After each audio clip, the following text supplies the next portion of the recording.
He was just a worn-out corporate slave, surviving endless deadlines at a black company with only one escape, his favorite game. There he crushed armies and challenged impossible bosses like it was routine. But one normal login changed everything. The next time he opened his eyes, he wasn't the player anymore. He was the overpowered mid-boss himself, a villain general destined to be killed by the hero in 6 months. Now, using his knowledge of the game and a few clever exploits, he starts strengthening his army, fixing his reputation, and rewriting the story. If survival means playing the villain right, he'll do it on his own terms. Let's go. After enduring a grueling workday, the protagonist finally arrives home and opens a soda can. He is a corporate slave who works for a Tokyo black company as a project manager. In this hellish life, he only feels joy when playing games, specifically Brave of Kingdom. It gives him the thrill of mowing down hordes of enemies with a single swing. But more than that, the best part is battling the villainous bosses that appear as the player progresses. Among those bosses, the protagonist's favorite is the battle against the villainous General Zerog. Despite being a mid-level boss, his strength is unbalanced, earning him the nickname Balance Breaker. There are many ways to defeat him, such as joining the rising masses and starting a rebellion, or grinding levels and beating him through brute force. There are also cheese methods that speedrunners use, but he decides against them, as a great game like this already offers many paths to victory. With that, he boots up the game to relieve some of today's work stress when he notices something odd. From the third-person perspective, the in-game location and the character are unfamiliar to him. As he makes out some characteristics, he realizes the character before him is Zerog, whom he should not be able to control, making him wonder if it is a bug. Just as he thinks of contacting customer support, everything goes blank, as if he is falling into an empty void. He instantly realizes the situation is bad as his senses grow fuzzy, and then everything goes dark. The scene then shifts to a medieval castle where someone is calling Zerog's name. That person tells him to wake up, reminding him that tomorrow is the deadline. At first, Zerog replies that he wants to sleep more, but then he asks what deadline they are talking about. Without answering directly, the eye-patched woman who wakes him informs him that the military council is about to start, and she again requests that he get up, addressing him as Zerog-sama. Zerog peeks out from under the blanket and after a brief pause asks where he is. Looking at his surroundings, he finds the place oddly familiar. More importantly, he notices that the beautiful woman beside him is someone he had seen countless times before. She looks exactly like the game character Selena Fenrir, the enemy army's female adjutant. As he looks more clearly, he is certain it is her from her facial features and revealing military uniform. Realizing what this could mean and refusing to accept it, he quickly gets up and holds the nearest mirror to his face. It is exactly what he feared. He has reincarnated as the villain of the game, the evil General Zerog. Realizing this, he looks at his body, which is completely different, and wonders what the hell is happening. Noticing his shocked reaction, Selena asks what is wrong, and he quickly composes himself, replying that it is nothing. Staying calm in unexpected situations is a survival skill he had learned as a corporate slave. More importantly, now that he looks clearly, Selena is indeed wearing a rather revealing outfit. As he stares at her while thinking this, Selena calls out his name. Snapping out of his daze, he notices her blushing and saying that if he keeps staring at her, even she will feel embarrassed. Realizing his mistake, he quickly looks away and profusely apologizes, saying it was very rude of him. As a corporate slave, he knows that staring at an employee's body like that counts as sexual harassment and is unacceptable. Moving on, judging by the situation, he is certain this is like the reincarnations he had seen in anime. He is surprised that something like this has actually happened, and although he is now fully aware of his reincarnation, he still has a hard time accepting it. Noticing his reaction, Selena comments that he does not look well and asks if he would like to rest. He replies affirmatively, knowing that if he appears before everyone in the state, his cover will be blown. He cannot afford that to happen, as it would cause chaos in this organization and delay its projects. Selena then uses communication magic to inform others that the War Council is cancelled since Zerog is not feeling well. Noticing this, Zerog wonders if she is using the telepathy magic that had been set up to coordinate during crises. From this alone, he realizes he needs to absorb this world's knowledge. But he also knows from his past as a corporate slave that one cannot survive long by breaking company rules. Zerog calls out to Selena and telling her that his memory is a bit fuzzy, asks where they are. Without questioning him, she explains that they are in the Enroll Empire's western frontier, the Fazralt region. The building they are currently in is a fortress that blocks invasions into the Empire. Due to its sturdiness, it is called the Fortress of Despair and serves as a shield for the Empire. Hearing this, he recalls that this fortress city, proud of its defenses and massive troop presence, is a stronghold in the game. However, it had been no less than hell for those stationed there. Any rebellion is instantly suppressed, and ringleaders are immediately executed, very similar to a black company. More importantly, the lord ruling this land is none other than Zerog himself. He then asks Selena what month it is, and she informs him it is May, though she also asks if he is truly okay. This information is crucial because the event where the hero Rio attacks and defeats Zerog occurs in November. That means he has 6 months left before being killed by the hero. As he thinks about how little time that is, his corporate slave mindset kicks in. He believes he must stay positive no matter how close the deadline is and eliminate panic to find a path to survival. Just then, a guard bursts into the room, reporting that an ash giant beast has appeared near the northern fortress. Selena is shocked and immediately asks about casualties, and the guard reports that several citizens are seriously injured. From what Zerog remembers, the ash giant beast is a common mid-sized monster that mainly appears in subjugation quests, though it is quite strong. Selena orders the guard to dispatch a squad, saying she will take command at the front, but Zerog stops her and says he will go himself. This shocks both the guard and Selena, who asks for confirmation, and Zerog replies firmly that he will handle it. He states that this is his duty as the Lord, so there should be no problem with him going. Selena nervously agrees but finds it strange, since Zerog usually orders others to handle such matters while he goes back to sleep. However, to the current Zerog, who once lived as a corporate slave, status and position do not matter. He believes those who can work should work without hesitation, otherwise they will not survive in a black company. Later, at the northern frontline of the fortress, the soldiers gather to face the monster, but the moment they see it, they realize they stand no chance against it. Zerog, who also arrives, agrees that it is enormous, and Selena points out that if it reaches the town, the damage will be catastrophic. Zerog knows he is the most qualified person for the task, yet he wonders if he can truly defeat this monster. The ash giant beast has thick armored skin, an iron-like skeleton, and the power to crush a human with a single step. For the Zerog in the game, it is not a particularly formidable enemy, but the key difference is that this is no longer a game. He is a former corporate slave holding a sword for the first time, let alone fighting a monster. As he is lost in thought, the ash giant roars and charges toward him. It immediately uses its special move, a stomping attack with its massive body. Zerog is still wondering how he is going to dodge when he realizes it is already too late. Right before the ash giant's foot comes crashing down, he wonders if this is how he is going to die. The stomp lands with a huge explosion and a cloud of dust, and Selena calls out to him in panic. However, the worry proves unnecessary. Zerog stands unharmed beneath the ash giant's massive foot. Even he is confused as he feels no pain.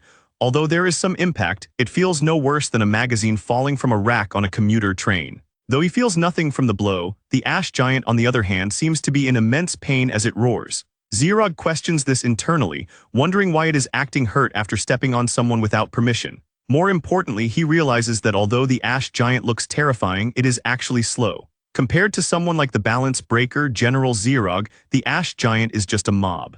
With that thought, he raises his sword, points it toward the ash giant, and brings it down in a clean strike, easily cutting the monster in half. The creature falls, instantly defeated.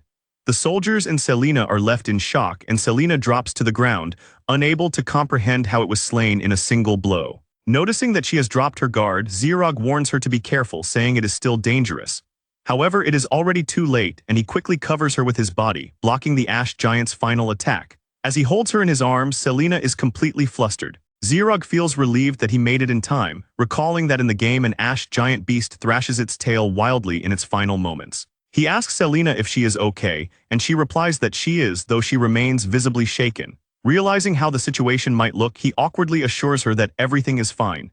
His nervousness comes from the mindset he had in his past life, where physical contact with a female employee during work could be considered harassment. Setting that aside, Selena cannot believe he risked his own body to protect her. Until recently, Zerog had treated people like disposable shields, but after today, she begins to think that was only a facade and that he truly cares about his subordinates. She takes his hand and declares that from now on she will follow him forever. Zerog is stunned by the declaration, and on top of that, he finds Selena incredibly cute. Still, he reminds himself that romance with an employee is the ultimate taboo for a former corporate slave. To redirect the mood, he asks if she can return to the castle and prepare a hot pot and some wine, specifically the 16 Burgundy.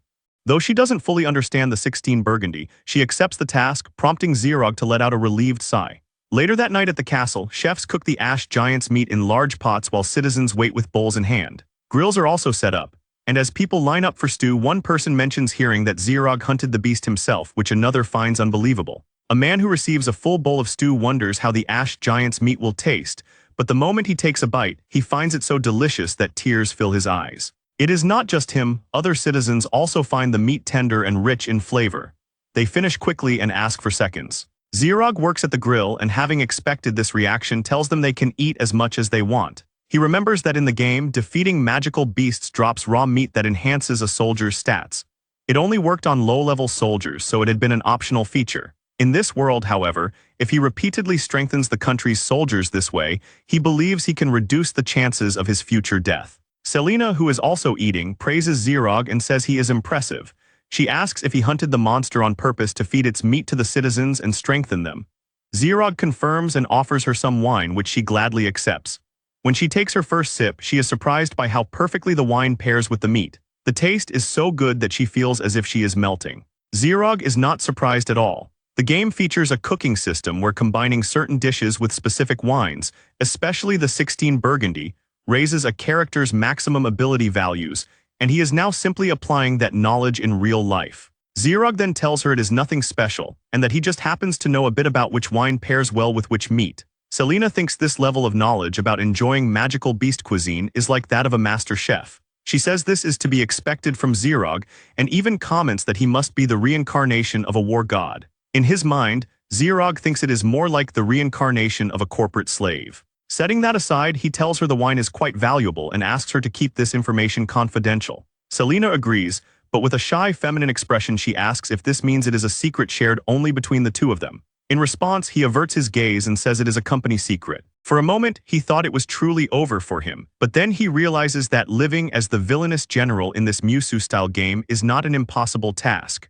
He resolves to crush the doomed root to pieces and survive. Later, Zerog relaxes in a hot bath and comments on how alive he feels, though he still has trouble processing his reincarnation. Thinking back on his corporate days, people used to call him an old man because of his dry personality, but now he has truly become one. His current body is incredibly muscular, covered in scars that hint at countless battles, and he wears a beard. This is the body of Zerog, a mid-boss who stands in the hero's path. He has only half a year before his canonical defeat, and to prevent that, he plans to gain the support of the people. At the same time, he knows that even if Zerog becomes benevolent, there is no guarantee the hero will spare this fortress. Worse, he wonders if, despite all his effort and struggle, the world might still follow the game's script. Just as he is thinking this, Selena enters the bathhouse wearing nothing but a towel. Startled, Zerog questions internally why she would enter while he is bathing. Then he assumes that the Zerog in the game must have done all sorts of things with Selena before he took control. Selena quickly reassures him by removing the towel slightly to show that she is wearing a bathing suit underneath.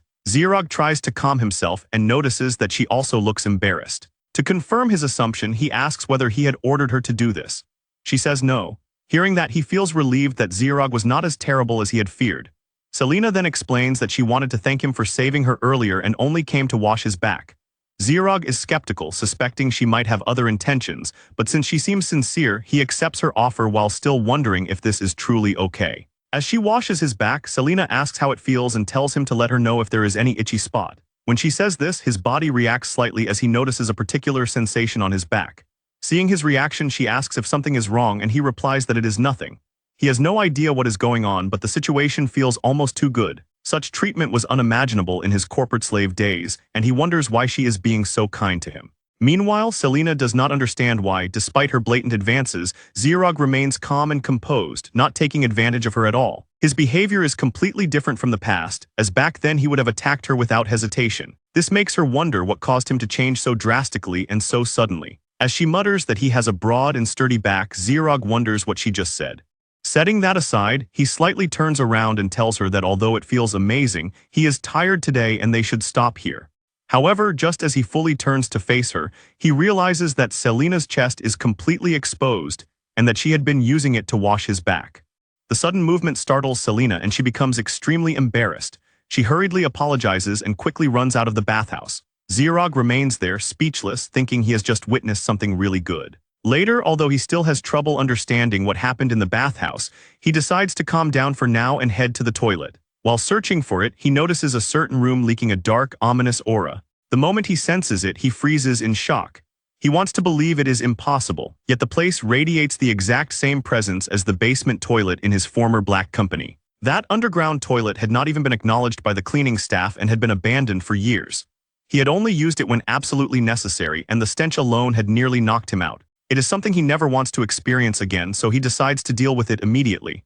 However, he is certain that if he tries to clean it himself, he will end up sick. As he wonders what to do, he remembers something from this world that could help. In this world, there exists an ultimate cleaner, creatures that eat anything and everything, including waste, trash, and even corpses. With that in mind, he decides to look for them. A little later, he arrives at a nearby forest and uses magic to map the surrounding area. During his earlier fight with the ash giant, he had realized that if he concentrates his consciousness, he can activate abilities just like in the game. Similar to the map screen, he can now sense monster presence. Using that sense, he finally locates what he is looking for, slimes.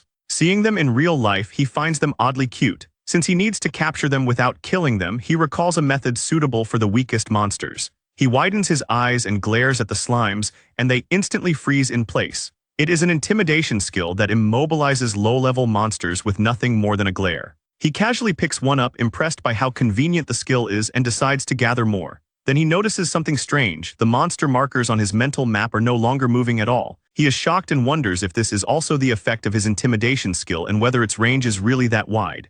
It turns out to be exactly the case. He spends some time walking through the forest, collecting the immobilized slimes one by one. Since Zerog was never a playable character, controlling him had never been an option in the game. Now that he has reincarnated as Zerog himself, he realizes just how broken this character truly is. Sometime later, back at the castle, the guards and chefs stare in disbelief as slimes methodically clean the filthy restroom. The foul aura is gone, replaced by a surprisingly fresh environment. Zerog arrives at the scene and casually asks if it does not look much better now. A soldier hesitantly asks if this was his doing, and Zerog proudly confirms it. He explains that he simply caught some slimes and put them inside, though he had not expected them to work this well. Everyone is astonished that slimes can be used this way. While they admire the idea of monsters handling sanitation, one of them wonders why the slimes are not escaping. Zerog explains that he has bound them with his intimidation skill, so they cannot flee. The skill has 10 levels, and he used level 7 on them. Monsters affected at that level cannot even retreat if they want to and must remain where they are. Selena soon arrives and after hearing the explanation calls it magnificent work.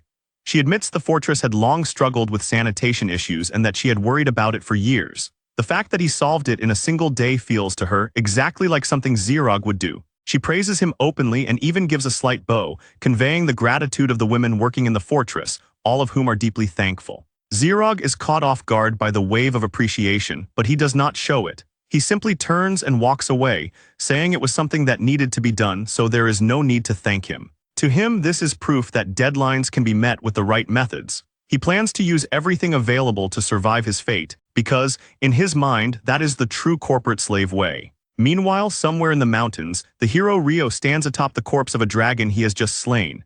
As he boasts that the dragon's subjugation was no challenge at all, the saintess Alicia praises him, saying he performed magnificently, but her expression soon turns troubled. She points out that his fighting style is far too reckless, noting how he rushed in alone without waiting for her support magic, which is extremely dangerous, and she asks him to coordinate with her next time. Rio responds with a smug smile, stating that Alicia's support magic is weak anyway. The blunt remark shocks her. Though she quietly admits her skills are lacking, she still tries to insist on proper teamwork. Before she can finish, Rio cuts her off and declares that as long as he wields the holy sword Zegafin, no one can defeat him. At that moment, a messenger bird flies down to him. He assumes it is a message from the king and opens it, reading the contents aloud. The report concerns the villainous General Zerog of the Northern Fortress, which immediately catches Alicia's attention. Rio continues reading, describing Zerog as a cruel and wicked man who ravages both people and land. The letter also states that the Northern Fortress is a key foothold for any invasion into the Empire. Alicia hesitantly tries to speak, but before she can, the sage Schubert interrupts. He suggests that regardless of plans to conquer the Northern Fortress, they should wait a little longer. When Rio asks why, Schubert explains that General Zerog is a powerful opponent. Even if he is no match for the hero in the end, challenging him head-on without preparation is still foolish. Schubert then proposes sending Alicia to the Northern Fortress first.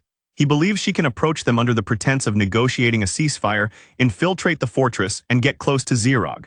Once she does, she can use the self-sacrifice spell called Orpheus. Alicia is stunned. Rio recalls that Orpheus is a spell that consumes 99% of the caster's life force to inflict massive damage on the target. Seeing her shock, Schubert calmly adds that she would still retain 1% of her life force, so as long as they rescue her immediately after, she should survive. He coldly justifies the plan by saying that since she is useless in direct combat, she should at least contribute this much, otherwise she is nothing but a burden. Rio shows no objection and instead praises Schubert's idea, which the sage accepts with a nod, while Alicia remains speechless. Schubert continues, saying that since the start of their journey she has only held them back, and it is time she makes herself useful. He asks if she is willing to do this for the sake of their cause. Under pressure and unable to refuse, Alicia hesitantly agrees. Alicia was the daughter of an imperial noble. She had grown up in a loving home where she lacked nothing, and her family attended church regularly. However, tragedy struck one day when rioters seized the church. Their leader declared that anyone supporting the Holy Kingdom's church was a heretic who needed purification. The mob began killing indiscriminately. Amid the chaos, her parents were killed and she was taken hostage. Held by the hair as she cried for help, she watched in terror as no one stepped forward to save her. Then, in an instant, the rioters' leader's head was sliced clean off and sent flying. The one who did it was Zerog. At the time, he was an officer who stormed in and cut down the rioters with overwhelming strength, saving the remaining people. While the survivors stood frozen in shock and fear despite being rescued, only Alicia ran toward him. When she approached, the blood-stained officer gently patted her head with a rough but reassuring smile. After that, he simply walked away. It was later that Alicia learned the name of that lone officer, Zerog. Though he was on the path to success, his brutal nature earned him many enemies and his days were filled with constant conflict. Alicia sincerely wished to support him through it all. As the years passed, by the time she was 12, she earned the title of saint, recognized for her rare healing gifts and devout faith. Meanwhile, Zerog became widely feared as the villainous general, yet Alicia never paid the rumors any mind. To her, he was still the figure she admired from afar. She hoped that one day she might join the Imperial army and serve under him directly. Unfortunately, the church ordered her to be dispatched to the Holy Kingdom as a devoted believer, a command she could not refuse. As a result, she eventually became a member of the Heroes' party and was forced onto the opposing side of Zerog. Though she is now ordered to work under Zerog's command as part of a mission, her true task is far darker. She is meant to use a suicidal spell against him. The forbidden spell, Orpheus, converts her life force into a massive explosion capable of inflicting a fatal wound on its target. She is assigned to use it on Zerog, and refusal is not an option because the holy sword Zegafin, wielded by the hero Rio, possesses the power to bind and control human will. Any contract formed under the sword's authority is absolute and cannot be defied. Upon finally arriving before the northern fortress, Alicia believes this cruel twist of fate is a punishment bestowed upon her by the gods. Meanwhile, Zerog sits in his office reading through stacks of books, trying to gather information that might help him avoid a doomed future. Certain knowledge is essential in this world, and he believes understanding it could be the key to survival. He focuses on identifying where the boundaries lie between what follows the game's logic and what differs from it. According to the texts, peerless individuals like Zerog are born with great strength and are conscripted by the state from early childhood. However, some powerful individuals go unnoticed and end up as bandits instead, a detail he never encountered in the game. From this, he becomes certain that this world is not completely identical to the one he remembers. Selena enters the room to inform him that someone has come to see him, describing the visitor as a nun. Slightly confused, Zerog first asks whether the visitor is a healer. When Selena seems unfamiliar with the term, he explains that a healer is someone who uses healing magic. Upon hearing that, Selena confidently states that such a role is unnecessary in their army. Zerog mentally agrees, since in the game healers held low status,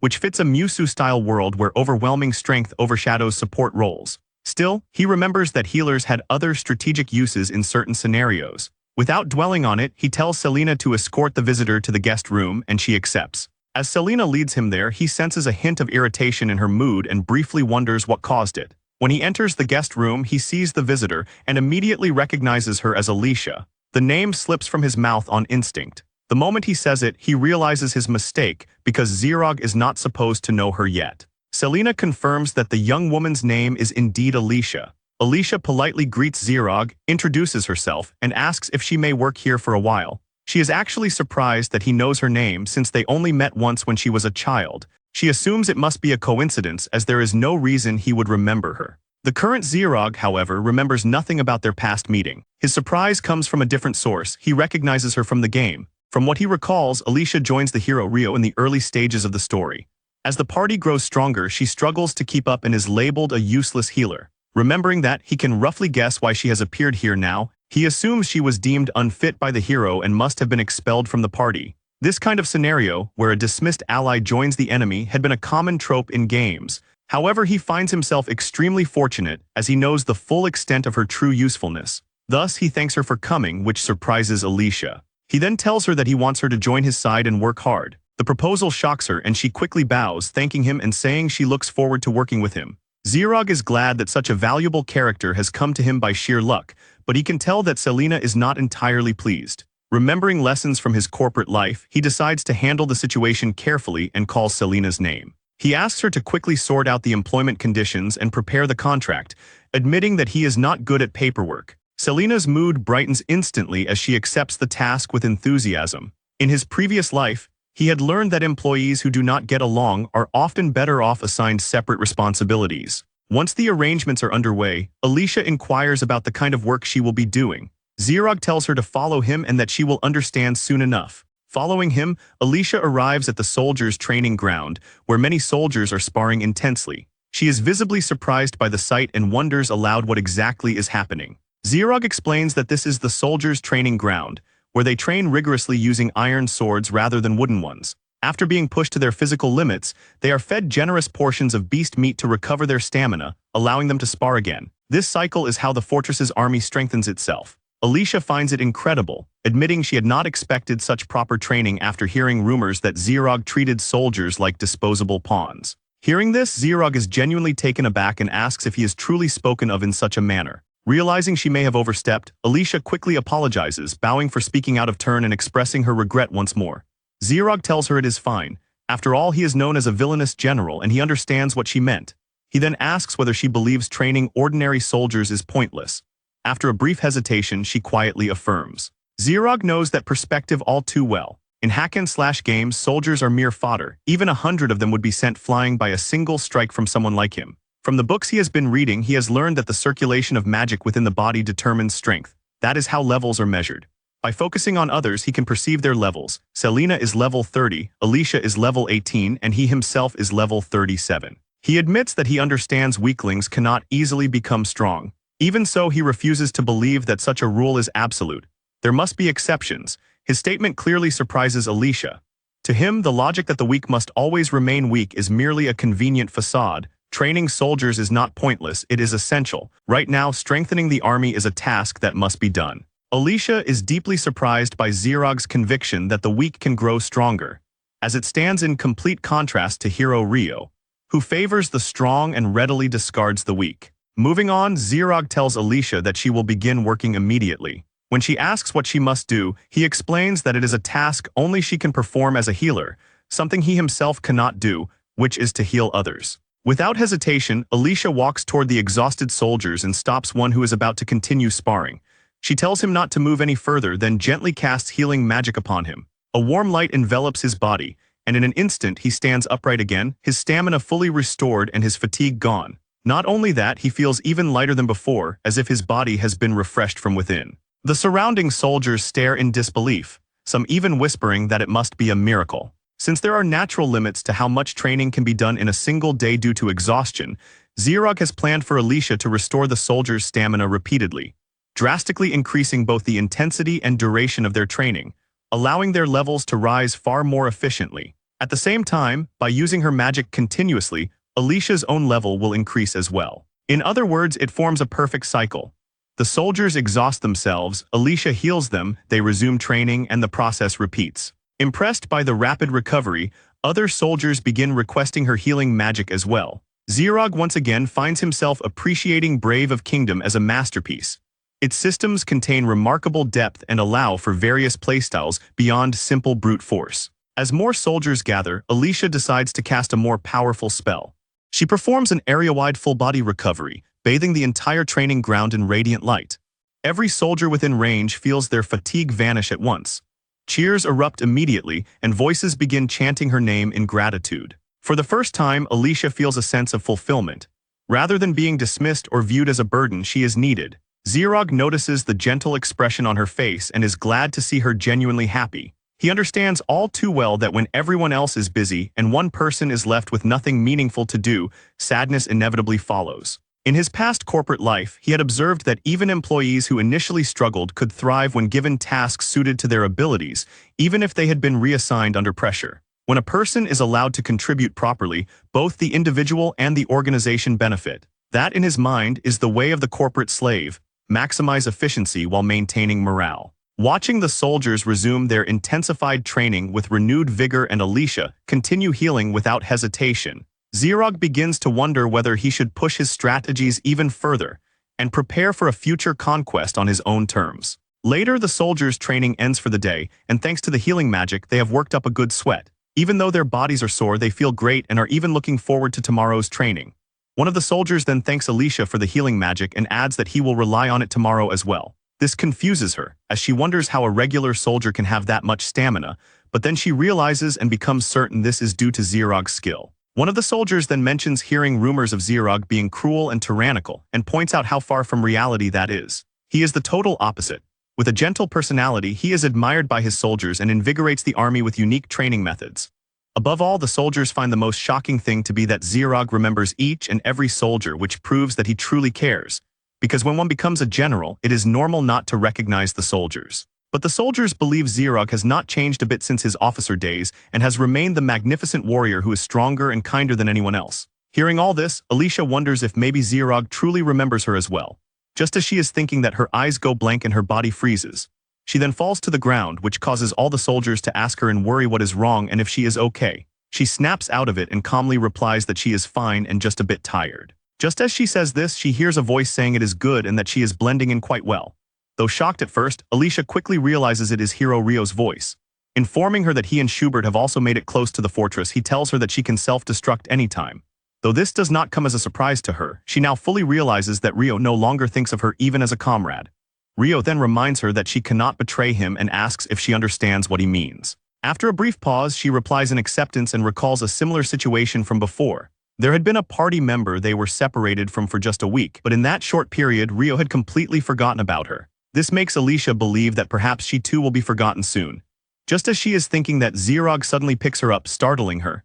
He then asks if she is okay while she is too flustered to respond. After that brief pause, she quickly replies that she is fine and requests him not to worry about her. But Zerog says he cannot accept that and apologizes to her, as he will be taking her to the infirmary. He states that managing the health of subordinates is a part of the job, and though she does not want to, he requests that she endure it. As she meekly says she does not dislike that, she breaks into tears, wondering what kind of saintess she is to deceive such good people just because of a mission and betray their trust like this. She finds this laughable for someone called a messenger of God and believes that in the end she cannot do anything on her own, as she is just a mere weak human. Later, Selena, with a grumpy look, asks Zerog if he is not being too trusting toward Alicia. Taken aback, he asks if that is really the case and whether it is not normal, to which she replies that she does not know. Seeing her reaction, Zerog wonders if Selena saw him carrying Alicia. She then points out that, for someone whose background is unknown, letting her participate in the training is risky.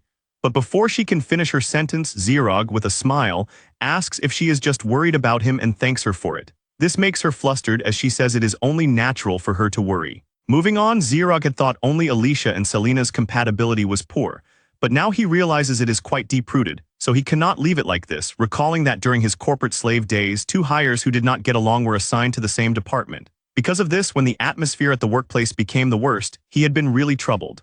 Thus, before it affects his work, Zerog decides to quickly take action. He then tells Selena to get ready, as he has an important job for her, to which she asks what job he is talking about. He replies, informing her that it is a hot pot party and that all the soldiers will be there to see them cook. Later, even though this is an order from Zerog, Selena wonders why she has to do this. Alicia points out that it is no use complaining and suggests they divide the work and get it done. Meanwhile, the soldiers watching them ask Zerog if those two are going to be okay, as the mood seems quite intense. However, this is the plan he had in mind, as a way to make those who do not get along cooperate through shared work. He once had to gather employees just for that and did a barbecue by the river. Alicia then points out that she has never cooked anything before, to which Selena says it will be fine. With that, Selena decides to cut the vegetables while Alicia decides to cut the meat and watch over the heat. She also prepares the hot pot and thanks Selena for the cooperation, to which she replies it is not all that bad and that she will help with the cooking for now. Watching them cooperate, the soldiers feel relieved until Alicia starts cutting the meat. Much to their frustration, she cuts the meat too roughly and carelessly. Then another soldier points out that Selena's knife skills are impressive in the way she keeps cutting the vegetables. However, when they look closely, they realize that just because she is fast does not mean she is any good, as the vegetables are scattering everywhere. Not only that, it looks like the vegetables are cut unevenly, which the soldiers find to be such a waste of fine ingredients. The soldiers call the two of them terrible cooks, as from what they have seen so far, there is no way the meat they are cooking is cooked through, and they have also added far too much seasoning. Since if this continues, their dinner will be ruined, the soldiers plead with Zerog to do something. Zerog believes the soldiers' anger is justified, but his own anger is even greater. In his dream of changing his job from the Black Company, he had gone as far as to get a professional chef's license. Now, as someone who understands cooking, seeing this terrible disaster leaves him no way to sit back and tolerate it. Thus, he snaps and enters the kitchen, telling them to stop as he will do it. Shocked, Selena asks why he is here, and he tells them to be quiet and explains that when using a knife to cut vegetables, they should shape their hand like a cat's paw and chop in rhythm. With that explanation, he demonstrates how they should cut and starts chopping the vegetables. Selena is shocked by his knife technique and how beautifully the vegetables are cut. He then moves on to the heat, loudly explaining that even a beginner using high heat will just burn the ingredients, and asks Alicia if she understands, which startles her as she replies affirmatively. The soldiers are truly surprised and impressed as the ingredients that had been turned to trash are somehow saved right before their eyes. Setting that aside, since they are not good at cooking at all, he has to change his plan and instead will have them assist him in collaborative work. This strategy is always flexible, which is the way of the corporate slave. Later at night, after the hot pot party has ended, everyone is sleeping except one person. That person is Alicia, who is walking through the corridor alone when she should be sleeping. Just then, she collapses onto her knees again, this time heavily panting. Selena then appears out of nowhere and asks her where she is going, as there is no restroom the way she is heading. She also asks if Alicia is going to an evening tea party and then, with a stern face, asks whether Alicia is looking for Zerog for something. Being caught, Alicia stays silent for a moment, and as she replies that she will not hide anything from now on, smoke starts coming out. With the smoke surrounding them, Alicia reveals that she is a square assassin sent by Hero Rio. Shocked by this revelation, Selena quickly tries to react, but she cannot and falls to her knees. Not only that, she feels intense drowsiness and wonders what is going on. Alicia then reveals that she is not limited to just healing magic, as she is using a spell called Sleeping Forest. She explains that saintesses are well versed in all auxiliary magic and Sleeping Forest is one of them. Just by touching the white smoke, the effect of sleep induction will activate, which should put her to sleep. But before Alicia can finish her sentence, she notices that Selena has stabbed her own leg and regained her sharpness. Shocked, she wonders if Selena has cancelled the Sleeping Forest effect by stabbing herself. Just as she is thinking it, Selena instantly closes the distance between them and strikes her. However, Alicia still has something up her sleeve as she uses a magical shield to effortlessly block the attack, much to Selena's shock. Since casting a defense barrier takes a long time, Selena realizes that Alicia had predicted she would break her spell. Just as she is thinking this, Selena again falls to the ground, completely immobilized, which confuses her as she wonders if there was another debuff. If so, how could she fall so easily? Alicia then explains that she anticipated being interrupted by Selena, so she had cast a spell during the day to increase the debuff success rate. Shocked upon learning all this, Selena realizes that Alicia is no ordinary healer and is instead strong. She then asks Alicia why she is doing this, as there is no reason to be hostile towards Zerog. Just as Alicia is replying that the reason is because she is weak, the ground begins shaking violently, shocking them both. But even more shocked than them are the guards, who are about to see the reason behind the earthquake. That reason turns out to be a giant dragon that has suddenly attacked the castle. The masterminds behind all this are Hero Rio and the sage Schubert as they watch the scene from afar. It turns out that the dragon was actually defeated by them first, and after binding it with the Holy Sword's contract, it was sent to attack the fortress. This was all Schubert's idea, and Rio admits this to be a good one. Schubert came up with this plan due to his lack of trust in Alicia's ability to pull the mission off. Ignoring the soldiers, the dragon starts attacking the fortress. Seeing it, Alicia is shocked, as this is the very same dragon that Rio had defeated. Although it is dead, if it is being controlled by the power of the Holy Sword, it means it has power equal to Rio. With that much power, Alicia believes the fortress forces will not be able to hold it back, and even Zerog would be unable to do anything. But more importantly, this sudden inclusion of the dragon in the mission makes Alicia realize they never believed in her from the start. Just then, Selena gets back up again, saying she will sit this one out as the highlights are just about to begin, confusing Alicia. The soldiers, terrified of being crushed by the dragon, quickly start retreating back to the castle. Then suddenly something at incredible speed shoots out from the castle to the dragon's stomach, causing it to crash down onto the ground. This shocks Alicia and all the nearby soldiers as they wonder what the hell just happened. It turns out the thing that was shot at the dragon is none other than Zerog himself, wearing his night clothes and holding a plush bear in his arm. He then snaps loudly, asking who the hell is stealing sleep from the corporate slave. A few moments earlier, Zerog had been in deep sleep, holding his plush bear and dreaming about eating. But then he had been woken up by the ground shaking. Believing it to be an earthquake, he had quickly gone under the bed, yelling for emergency evacuation. But then he recalls that he is an invincible character and no earthquake can do anything to him. More importantly, he quickly gets out from under the bed, realizing that the shaking is not an earthquake. He then opens the window, and just as he is thinking the shaking seems like something huge nearby is rampaging, he sees what is causing it. It is the dragon, but instead of being shocked upon seeing it, he is more enraged when he notices that the important soldiers he was training are being chased and crushed by the dragon. Thus, he jumps out of the window, saying he will not forgive this damn lizard. Then, as the soldiers run toward him to enter the fortress, they notice him and request that he escape. But instead of escaping, he launches himself at the dragon while telling it to hold tight. Then after getting close, he punches the dragon's stomach, causing it to crash down to the ground. Standing atop the dragon's chest, Zerog tells the dragon that he had raised the soldiers with great care and made the town livable, and now the dragon has ruined it all. With that, he angrily asks it if it has any idea what it is responsible for. Just as he says that, a magical sphere appears before the dragon's mouth as it opens it. Only now does Zerog realize it is a red dragon and recalls its special move. However, it is too late as the dragon breathes fire at him. This shocks everyone as Zerog is sent flying by the sudden fire attack. As he crashes onto the ground, the soldiers worriedly call out to him. However, the fire does not manage to do much damage to him, as he gets right back up and asks the dragon if it has just underestimated him. He even asks if the dragon is too lazy to think as it breathes fire at him again. However, he easily counters, ripping off his burned shirt and using it as a fan to disperse the flames. This causes a shockwave, which stuns the nearby knights as they see the flames blown out before they even hit the ground. Though the dragon does not have many facial features for expression, the way its jaw hangs makes Zerog ask if it cannot believe what just happened. Zerog does not blame the dragon for underestimating him, as to it he is just a level 37 weakling. In the game, levels and health are visible to enemies as well, due to which weaker characters tend to get targeted more easily. But as Zerog is right now, he possesses strength far beyond his current level. While training the soldiers, he was also gathering Fruit of Disorder, an item that permanently increases status. Hunting monsters that drop these is standard practice for completionist-style grinding, so he decides to do the same. But when he explains the situation to Selena, she comes up with an idea. That idea is to add hunting and collecting the fruit as a training method for the soldiers. Since it is a good idea, he adds it to the training, and the soldiers, for some reason, eagerly join as well. As a result, he ends up collecting the rare item to the point that he can eat them like snacks. Thanks to that, his stats increase dramatically, and although his stat display shows his level to be 37, his real strength is far beyond that. Realizing that strength, the dragon becomes so terrified that it starts running away. But before it can escape, Zerog grabs the dragon's tail and asks if it thinks he is going to let it go. In response, the dragon starts screaming while Zerog says that the thing he hates most in this world is when he builds something layer by layer only for some stranger to interrupt and completely mess everything up. He also mentions that he is from a farming household, so he has no hesitation in killing pests. Just as he is saying that, he notices the red dragon's body is shaking violently. This phenomenon is a precursor to a special attack that is unleashed when its stamina exceeds a certain level. From this, Zerog quickly realizes the dragon is using its berserk technique Last Breath.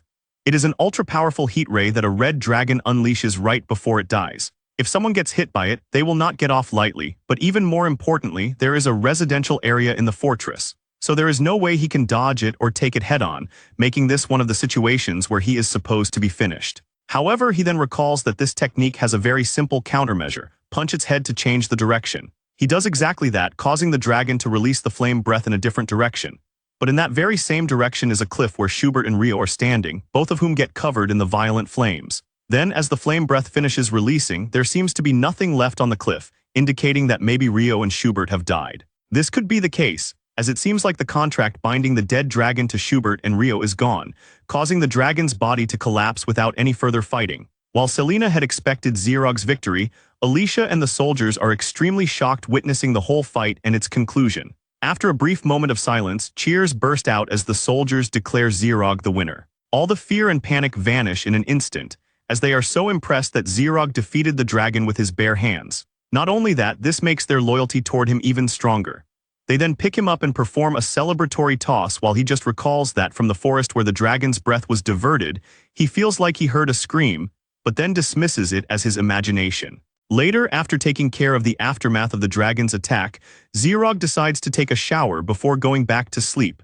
He finds showering right after fighting a dragon and working hard feels incredibly refreshing. Though the barracks are still in tatters, he is glad that Selena has temporarily welcomed the soldiers into the fortress. Just as he is thinking that they will clean up the mess tomorrow, someone enters the bath and calls out to him, and that person is none other than Alice, who is wearing nothing but a towel that barely covers her, catching him completely off guard. As he wonders what she is doing there, Alicia, with a flustered expression, calls out to him again, and after a brief pause, she tells him that she is here to apologize, which shocks him even more. Extremely confused and flustered by the situation, he wonders what on earth she is talking about and what her being here has to do with anything. Alice then explains that she is Hero Rio's companion and was sent to this fortress with a strategy to defeat him, and upon hearing this, he quickly grasps the situation and asks if it is self-destruct magic, shocking Alicia, who confirms it. With this confirmation, he recalls that in the game, making a contract with companions can activate various effects, and the tool for that contract is Hero Rio's weapon, the Holy Sword Zegafin. It is a quintessential heroic weapon that increases attack power by gathering allies,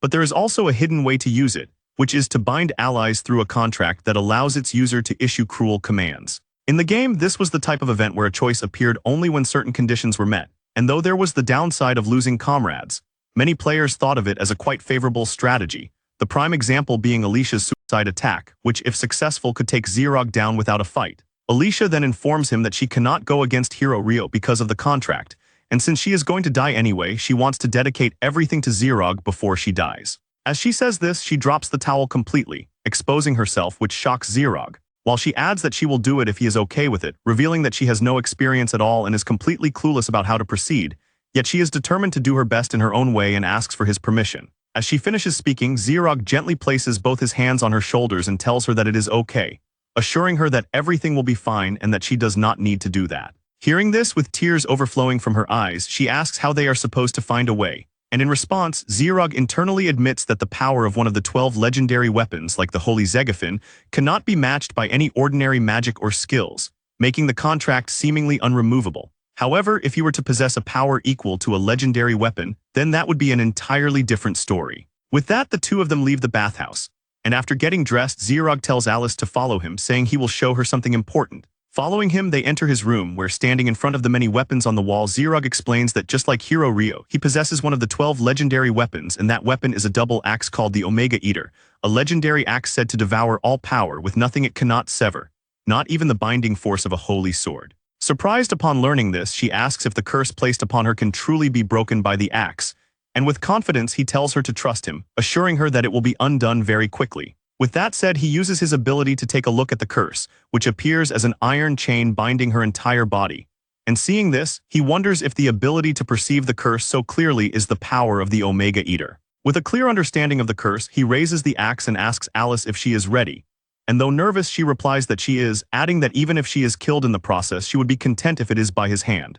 Zerog then takes a deep breath and, calling forth the spirits, he focuses his power on the axe before slashing at the chains, and it actually works as it cuts only through the chain, leaving her completely unharmed, though she does fall as the chain breaks. He then explains that he saw the chains break, so she should now be completely free of the contract, and Alice is utterly shocked upon hearing this, and after a brief moment of speechlessness, she looks over her body to confirm it. While she does that, Zerog sits on the bed, exhausted, realizing that consuming the Holy Sword's power places a great burden on him, and internally he asks the Omega-Eater if it is satisfied, noticing that it appears even shinier now. Suddenly, Alice jumps at him and hugs him with tearful eyes, realizing that the contract is truly gone, and she profusely thanks him, believing that Zerog is the true hero sent by the gods from the very beginning. Her sudden leap completely catches him off guard, making him wonder whether he cannot resist because he has used up all his strength or if she is simply too strong. And although the sensation is not unpleasant, she is holding onto his neck too tightly, making him wonder if this is how he is going to die. Just as he is thinking this, his eyes widen in shock as he notices Selena standing beside the bed, giving him a terrifying stare, and maintaining that stare, she coldly asks Alicia why she is slacking off, informing her that the injured are being brought in one after another while she, who is supposed to be a healer, is here doing nothing. Startled, Alicia profusely apologizes, while Selena questions how she can be so insolent when she serves the gods, and without wasting a second, she leaves the room. As Alicia lets go of Zerog's neck, he starts coughing, relieved that he is saved, but he quickly realizes that the worst is yet to come as he tries to explain to Selena what was going on, only for her to interrupt him, saying that it is fine because she understands, which shocks Zerog. She explains that even with her power, she could not stop Alicia, who was fully resolved in her mission, and yet Zerog managed to stop her with ease, adding that she finds it remarkable that he went so far as to manipulate her, which confuses him. However, before he can explain that he was not trying to manipulate her at all, Selena leaves the room, and after a brief moment of silence, he realizes that there seems to be some kind of misunderstanding. However, he decides not to dwell on it, thinking that perhaps this is simply what he should do. In the game, characters were bound by a predetermined fate, and even the main characters met their doom, and in order to avoid such outcomes, he had once investigated various possibilities to see if he could somehow save them, but it had been impossible. However, things are different now, as this is no longer just a game. Determined to save everyone from meeting such fates and to avoid losing valuable talent, he decides to build the strongest army and makes it his mission.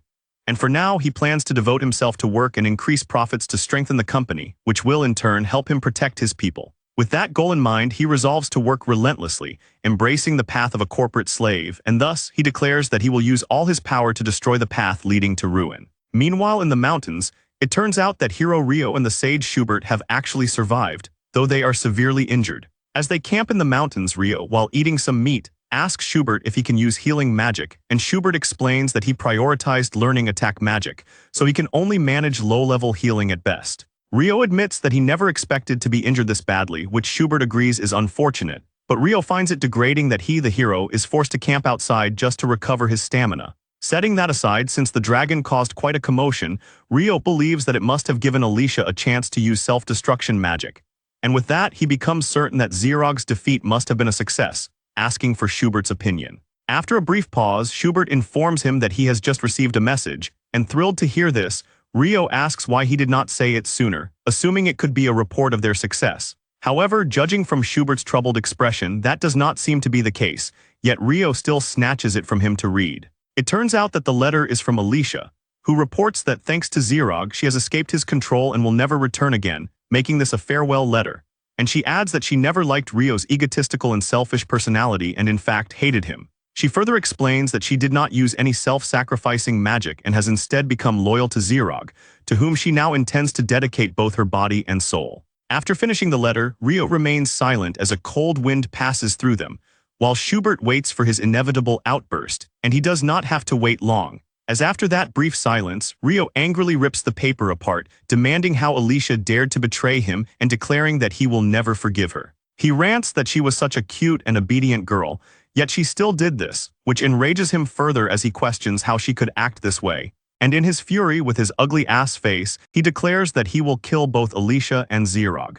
As he says this, a shockwave bursts from his body, his aura of fighting spirit surging outward and surprising Schubert, who finds Rio's ability to unleash such power through pure anger to be truly impressive, believing that with this display of the hero's true power they will surely surpass Zerog. After a brief pause, Rio, now smiling, decides to head to the fortress once more, but Schubert advises him to remain composed, stating that now is the time to restore his energy. Rio explains that he no longer cares about Alicia, but instead has something else he needs to confirm, which is the contract power of the holy sword Zegafin that grants him complete control over those bound by it, and therefore, it should not be possible for anyone to defy such power. Yet Alicia has clearly changed her mind, leading Rio to suspect that either the holy sword's power has been lost or significantly diminished. Thus, for now, their top priority becomes investigating why the contract is no longer functioning, and relieved to hear that Rio is not rushing into battle. Schubert praises him, calling him wise, and agrees that they should head to the fortress. Pleased that Schubert understands him,